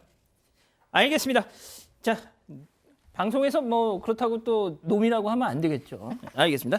자, 이어서 사건 상황실 넘어갑니다.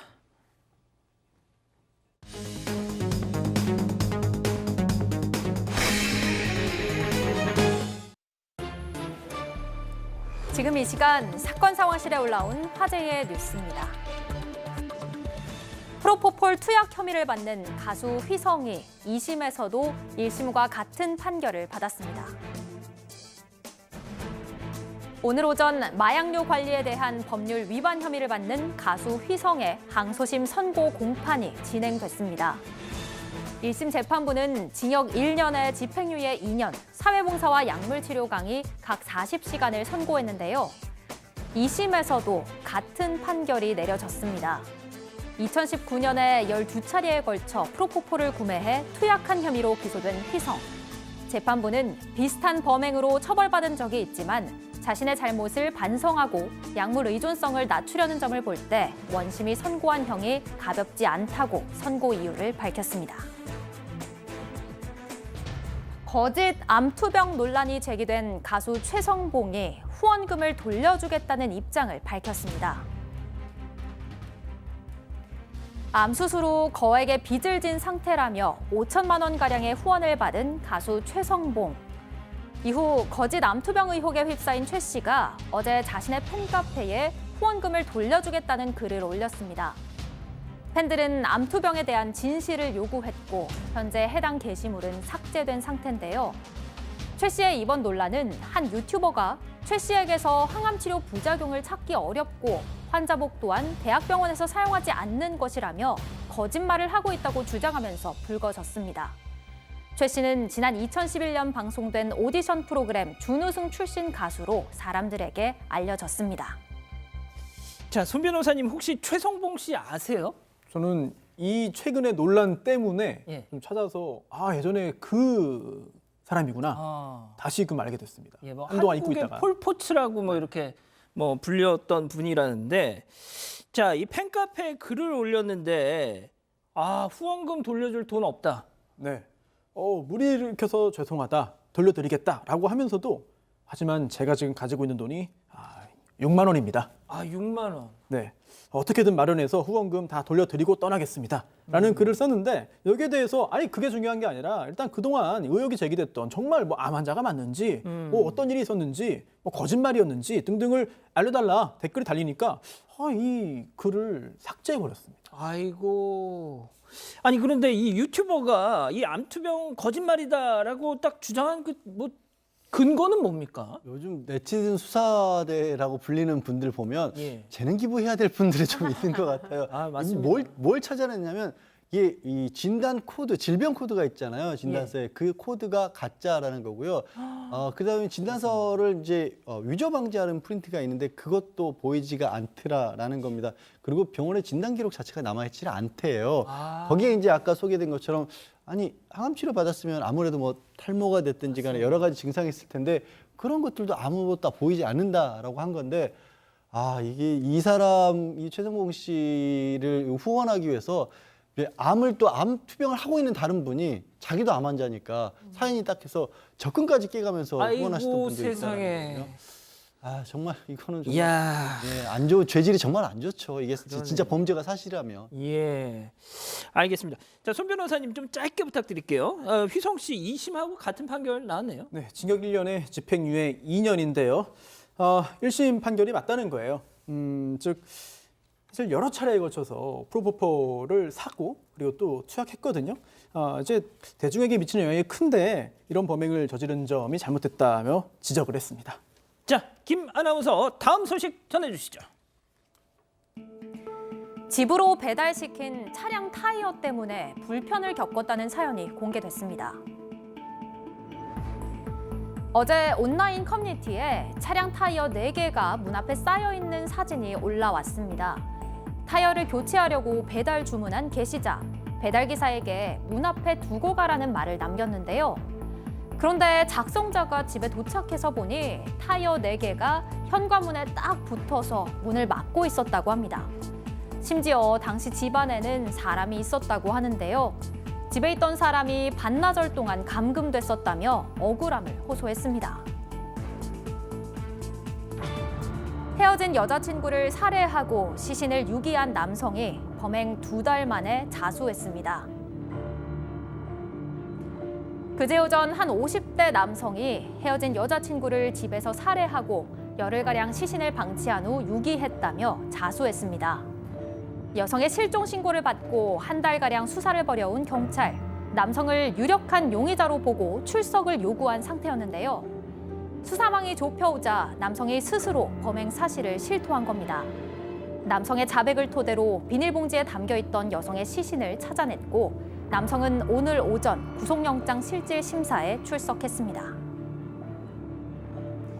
남성은 피해자와 유가족에게 미안하지 않냐는 취재진의 질문에 잘못했다고 답하며 살기 힘들어서 자수했다, 이별 때문에 범행을 저질렀다 이렇게 말했습니다.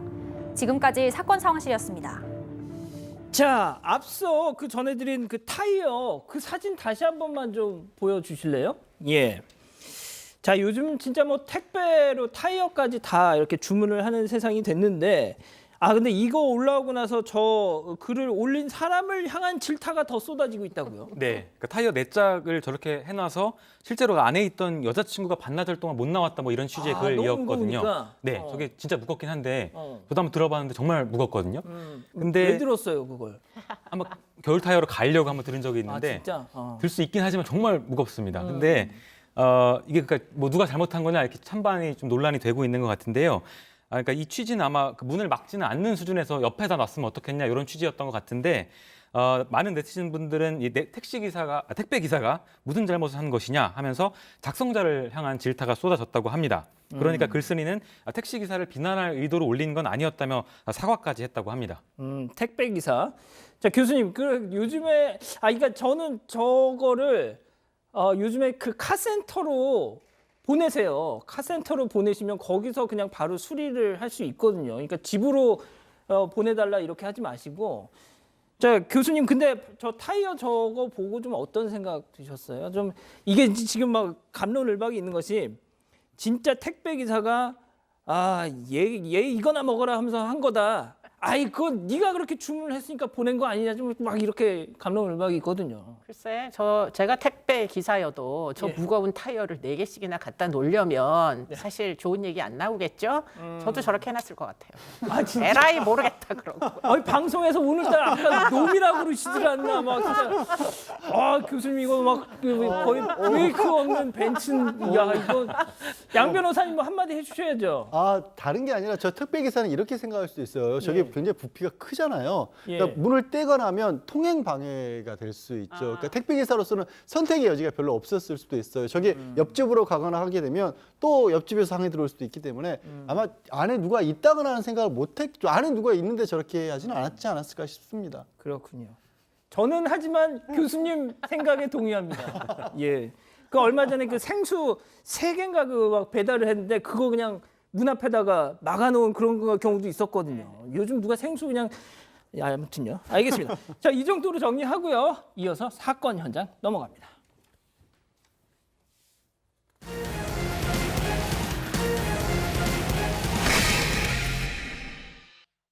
자, 신개념 소통방송 사건반장, 우리 가족 여러분들 사연 기다리고 있습니다. 해시태그 사건반장 해서 인스타그램 등등에 올려주시면 이 시간 통해서 소개해 올리죠. 자, 오늘 사연의 주인공은 병원에 입원해 계시는 2분입니다. 일단 사진 좀 보여주시죠. 자, 조남을 적어주시지 않았는데 아이디가 지민이라고 돼 있습니다. 딱 봐도 입원실이죠. 입원을 해도 사건반장은 끊을 수가 없다. 흐흐흐라고 적어주셨어요. 제가 그 맘 압니다. 예. 자, 또 다른 분은 한비님이신데 매일 집에서 사건반장을 보시다가 최근에 병원에서 유튜브로 보고 계신데요. 유방암 환자셔서 지금 항암 치료를 받느라고 최근에 입원을 하셨다는 겁니다. 얼마나 힘드실까 싶은데 그래도 한비님이 제일 좋아하시는 2분 변호사님께는 죄송합니다만 박지훈 변호사님을 좋아하신다고 이렇게 또 인증샷을, 아마 박 변호사님은 자기 안 나오는 날은 안 보기 때문에 이거 지금 나온 줄도 모를 겁니다. 아마. 예. 아무튼 치료 잘 받으시고 쾌차하시길 2분 모두 기원합니다. 자, 오늘 찾아갈 첫 번째 현장, 미국으로 가보시죠. 이거 불안합니다, 이거. 네, 한 할머니와 3명의 아이들이 길을 걷고 있는데요. 맞은편에서 노숙자로 보이는 한 남성이 이불 같은 걸 몸에 둘둘 두른 채 걸어오고 있습니다. 노숙자가 할머니와 아이들이 있는 곳으로 다가가더니 갑자기 여자아이를 안고 애를 하나. 뭐야 이거? 달리기 시작합니다. 이런 노숙자가 아이 한 명을 지금 납치를 한 겁니다. 이런 할머니가 재빨리 노숙자 뒤를 쫓아가지만 노숙자는 이미 사라진 후였습니다. 웬일이야. 도망갔어요? 네, 도망간 건데요. 갑작스러운 상황에 깜짝 놀란 다른 2 아이들 발만 동동 구르고 있습니다. 이거 빨리 구해야 될 것 같은데 이거? 네, 때마침 주유소에서 차에 기름을 넣고 있던 남성이 이 저분. 상황을 목격했나 봅니다. 남성이 노숙자와 할머니가 사라진 쪽으로 걸어가는 모습이 보이는데요. 잠시 후에 이불을 둘러 맨 노숙자가 돌아옵니다. 화면에는 보이지 않지만 저 남성, 노숙자를 쫓아가자마자 노숙자가 아이를 풀어줬다고 합니다. 건장한 남자가 쫓아오니까 아마 노숙자가 겁을 먹고 풀어준 것 같은데요. 당시 상황이 어땠는지 목격자와 아이의 엄마 얘기를 들어보겠습니다. It's like a movie. This is real life. It was crazy. He must have got scared or something. Dropped it, just put the little girl down and just walked away like nothing. He dropped her after a couple steps. Other people who were at the station were really responding. We're just happy it's over. We are thankful for everybody who was there. 아니 일단 미수에 그치긴 해서 다행이긴 한데 저 노숙자 저 인간 저거 어떻게 되는 거예요 저거? 네, 일단 저 노숙자는 납치 미수 사건 이후에 전동 킥보드를 타고 달아났다고 하는데요. 또 뭔 또 킥보드야 또. 아 저 하지만- 사람이군요. 네, 저 사람입니다. 하지만 그날 오후 경찰에 붙잡혔고 아. 27살의 노숙자 산티아고 살세도라고 하는데 지금 웃는 거 보니까 별로 반성의 빛도 안 보여요. 지금. 그러니까요. 저 경찰에 체포되던 당시 모습을 보면 저렇게 휘죽휘죽 웃고 있는 모습이 아이고, 찍혔습니다. 반성하는 모습은 전혀 없어 보이는데요. 뉴욕의 노숙자 연합에 따르면 현재 뉴욕의 노숙자 수가 1930년대 대공황 이후 가장 많은 수준이라고 합니다. 노숙자 수가 저렇게 늘어난 만큼 노숙자들의 납치 시도 또한 늘고 있어서 뉴욕시가 골머리를 앓고 있다고 합니다. 아 교수님 저는 이런 건 또 처음 봤습니다. 이 백주대낮에. 글쎄 말이에요. 근데 이제 정신적으로 좀 문제가 있는 사람 같이 보입니다. 만약에 진짜 납치할 생각 같았으면 그렇죠. 막 전력 질주해서 도주를 하고 그렇죠. 뒤에서도 쫓아가고 이래야지 그 전형적인데 지금 뒤에서 쫓아가시는 분이 그냥 걸어가시잖아요. 그러니까 이게 그냥 한번 해본 그냥 에피소드. 근데 문제는 우리나라 같으면 그 정도다 이렇게 얘기하면 입건 안 할 겁니다 아마. 근데 미국은 지금 저렇게 아이를 납치하거나 이런 굉장히 엄벌하거든요. 예. 그렇기 때문에 사실 엄벌될 가능성이 높아 보입니다. 그렇군요. 자 다음 현장 중국으로 이어갑니다. 엘리베이터 아닙니다 이거. 네, 맞습니다. 엘리베이터 안에 한 소년이 있는데요. 근데 분위기가 심상치 않습니다. 소년이 엘리베이터 문을 강제로 열려고 좀 애를 쓰고 있는데요. 아무래도 소년이 엘리베이터 안에 갇힌 모양입니다. 문이 열리지 않아서 당황한 저 소년. 갑자기 엘리베이터 버튼 쪽을 향해서 소변을 보기 시작합니다. 왜요? 뭐 긴장해서 그런 걸 수도 있고 뭐 그런 것 같은데요. 소년이 계속해서 엘리베이터 버튼을 잠시 후에 눌러보는데 엘리베이터는 움직이지 않고 있습니다. 소년은 버튼 아래 컨트롤 박스, 덮개 부분을 쳐다보기도 하고 또 만져보기도 하고 그러는데요. 그런데 그때 저 컨트롤 박스에서 불꽃이 튀기 시작합니다. 아니 왜 불이 나 또? 그러니까 컨트롤 박스가 갑자기 폭발하더니 시뻘건 불길이 치솟기 시작하는데요. 당황한 소년이 앞으로 다가가지만 희뿌연 연기까지 뿜어져 나옵니다. 아니, 소변 때문에 저런 건가요? 뭐 정확한 거는 모르겠는데요. 희한하네. 네, 다행인 거는 예. 한 배달원이 소년이 도와달라고 소리치는 걸 듣고 곧바로 응급구조대에 신고를 했다고 합니다. 신고를 받고 현장에 도착한 소방관들이 무사히 소년을 구출했다고 하는데요. 다행히도 소년은 크게 다치지 않았다고 합니다. 저 엘리베이터의 고장 원인은 아직까지 정확히 알려지지 않고 있습니다. 알겠습니다. 천만 다행이네요. 자 다음 현장 프랑스로 가보시죠. 예. 저기 학교입니다, 분명히. 예, 예. 프랑스의 교실 아니고요. 수업 시간에 선생님하고 학생하고 언쟁이 벌어지는데 학생이 교실 밖으로 나가겠다고 하는 겁니다. 근데 선생님은 아니 왜 수업 중에 나가냐, 못 나간다라고 교실 문을 막아서고 있는 그런 상황인데요. 잠시 후에 놀라운 일이 벌어집니다. 야 나가지 마. 저 남학생 선생님을 아랑곳하지 않고 문을 세게 열었고요. 선생님은 나가 떨어져서 교실 바닥에 쓰러집니다. 아이고야. 지금 진짜 쓰러졌네요 지금. 정말이에요. 실제 상황이고요. 저 학교가 프랑스 파리 남동쪽의 콩라빌에 있는 한 실업계 고등학교라고 알려졌는데 학생 두 사람이 이걸 또 촬영해서 SNS까지 올렸던 거예요. 그 바람에 프랑스 전역에 영상이 퍼지게 된 겁니다.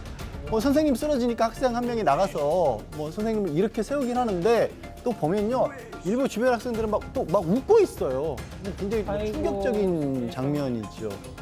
아니 어제 안 그래도 저희 방송에서 무슨 틱톡에서 요즘에 지금 나가고 있는 저겁니다. 교사를 폭행하는 뭐 이런 챌린지가 또 유행이다 뭐 이런 또 의혹이 나왔다 그래서 아니 세상이 어찌 되려고 이러냐 막 안 그래도 저희가 그런 말씀 드렸는데 프랑스에서도 저러네요 지금. 그렇죠. 그래서 프랑스 현지 언론에서도 이건 명백한 교권 침해라고 하면서 이 사건 집중 보도를 하고 있다고 하는데 학교 교장이나 피해 교사 일단 학생을 경찰에 고소할 수밖에 없죠. 고소할 수밖에 없고 가해 학생과 동영상 촬영한 학생까지 이 폭행 등의 혐의로 현재 구금돼서 경찰 조사를 받고 있다고 하고요. 학교에서도 징계위원회 열어서 징계 결정될 때까지는 일시적으로 그러니까 학교를 나오지 못하도록 만들었다고 합니다. 교육청에서도 있을 수 없는 일이 발생한 것이라면서 가해 학생에 대한 엄중 처벌 의사를 밝혔습니다. 알겠습니다. 자, 다음은 최근 온라인에서 화제가 되고 있는 영상입니다. 화면 보시죠. 이건 뭐죠? 네, 한 여성이 주방에서 설거지를 하고 있습니다. 그런데 옆에 굉장히 큰 점원세포드라고 합니다. 개가 한 마리 누워 있잖아요. 개가 갑자기 몸을 일으킵니다. 그리고 여성의 팔, 다리 이렇게 좀 냄새를 크킁거리면서 맞죠. 그러다가 싱크대 위로 다리를 올리고 여성에게 나 좀 봐, 나 좀 봐 이러면서 계속해서 시선 집중을 유도를 하는 거예요. 이 여자분은 당황하면서 내려가려고 하는데 오히려 걔는 여성을 싱크대에서 떨어뜨려 놓으려고 계속해서 왜 노력을 저러는 거죠? 하고 있습니다. 그러니까 왜 저러는지는 조금 이따 화면을 보시면 알 텐데요. 여성이 설거지를 멈추고 걔를 끌어안으려고 하는데 근데 갑자기 쓰러지죠. 몸이 말을 듣지 않는 거예요. 중심을 잃고 휘청하면서 넘어지는 겁니다. 알고 보니까 저 여성이 이 뇌전증에 있어서 발작 증세가 시작이 된 겁니다. 이거를 걔가 보고 자기 몸으로 여성을 받치고 천천히 바닥에 엎드리게 만드는 겁니다. 왜냐면 이렇게 쿵 쓰러지면 맞아요. 부상을 입을 수도 그렇죠. 있지 않습니까? 그래서 걔가 자기 몸으로 여성을 지지하면서 세상에. 위험한 순간을 넘기도록 도와준 겁니다. 아니 그러면은 저 강아지가 자기 주인이 저렇게 될 줄 알고 있었던 거예요? 맞습니다. 알고 있었던 걸로 보여요. 이 여성 이름이 티나라고 하는데 벌써 20년째 이 뇌전증으로 고통을 받고 있다고 하네요. 세상에. 2018년 8월에는 발작을 하면서 기억을 잃었던 일까지 있었는데 그래서 저 반려견 이름 맥스예요. 이 티나를 위해 뇌전증 환자에 특화된 인명구조견 역할을 맡고 있다고 합니다. 그렇구나. 지금 훈련. 저도 이거 처음 알았는데 이 개들이 이 뇌전증 발작 징후를 냄새를 통해서 알 수 있다는 그걸 냄새로요? 그런 연구 결과가 있답니다. 그래서 이 맥스도 발작 전에 아까 보셨죠? 싱크대에서 일하고 있는데 빨리 옮겨라 그렇게 계속해서 떼어놓는 그런 훈련을 받고 있다라는 거죠. 야, 지금 캐리 장님이 개 멋지다. 막. 멋지죠? 티나도 이렇게 얘기를 한 거예요. 그 웃으셔야지 왜 안? 진짜 멋진데 어떻게 해요? 그렇죠. 이런 거죠. 내가 알지 못하는 뭔가를 이 맥스가 알아채줘서 나를 지탱해준 덕분에 큰 위기를 넘겼다. 안전 요원이고 나의 가장 친한 친구다 이렇게 부르고 있다고 합니다. 정말 감동적입니다. 자, 다음은 동물이 주인공인 미국으로 가보시죠. 네, 사슴인데요. 숲속을 걷는 사슴의 목에 자동차 타이어가 걸려 있습니다. 자동차에 쓰여야 될 타이어가 어떻게 사슴 목에 걸렸는지 모르겠는데요. 저 사슴은 저렇게 타이어를 맨 채 2년 동안 숲을 돌아다녔다고 합니다.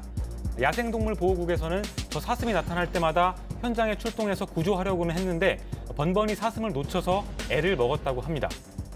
지금 저게 건강에 해로울 것 같은데요. 그래서 얼마나 무겁겠어. 아까 타이어 들어보니까 무겁다 그랬잖아. 진짜 무거웠는데. 야생동물보호국은 그래서 일단 타이어 제거를 위해서 저 사슴에게 마취총을 쏜 뒤에 진정시키고 타이어를 제거해야겠다 이런 계획을 세웠는데요. 지난 9일에 번식기를 맞아서 모습을 드러낸 저 사슴을 우여곡절 끝에 포획을 했고요. 타이어를 제거하는 데 성공했다고 합니다. 야생동물보호국은 처음에는 타이어를 잘라내려고 했는데 타이어 속에 쇠 같은 부분이 있는데 그걸 잘라내기가 힘들어서 어쩔 수 없이 뿔을 절단한 후에 타이어를 벗겨내야 했다 이렇게 밝혔습니다. 관리자들은 타이어가 흙으로 가득 차서 무게가 매우 무거웠고 사슴이 무척 고통스러울 것이라고 전했습니다. 그럼 지금 상태는 어떻대요? 그렇죠. 제거하는 과정에서 목에 작은 상처는 생겼다고 하는데요. 하지만 타이어를 제거 후 사슴의 상태가 놀라울 정도로 좋아졌다고 합니다. 정말 다행입니다. 아무래도 인간들이 버린 그런 쓰레기 때문에 저게 저렇게 됐겠죠? 알겠습니다. 잠시 30초간 전하는 말씀 듣고 다시 오죠. 채널 고정, 리모컨 돈 터치. SSD.com 대표가 실종된 지 한 달이 지났습니다. 오늘 안에 배송 힘들겠는데요. 차 너무 막혀요. 출동시켜. 오케이, 출동. 이미 가고 있습니다. 자, 갑니다. 오늘 안으로 배송 완료하겠습니다. 배송비가 7천만 원이라는데 괜찮으신 거죠? 헬기니까. 괜찮으세요? 저녁 7시까지 주문하면 00시까지 쓱 도착. 쓱 배송 투나잇. 괜찮네, 7천이면은. 자, 오늘 준비한 소식은 여기까지입니다. 오늘 날씨 너무너무 좋은데도 함께 해주셔서 정말 감사합니다. 사랑하는 사방가족 여러분, 저희는 내일도 별이 3개 오후 3시에 다시 옵니다. 자나깨나 코로나 조심. 안녕히 계십시오.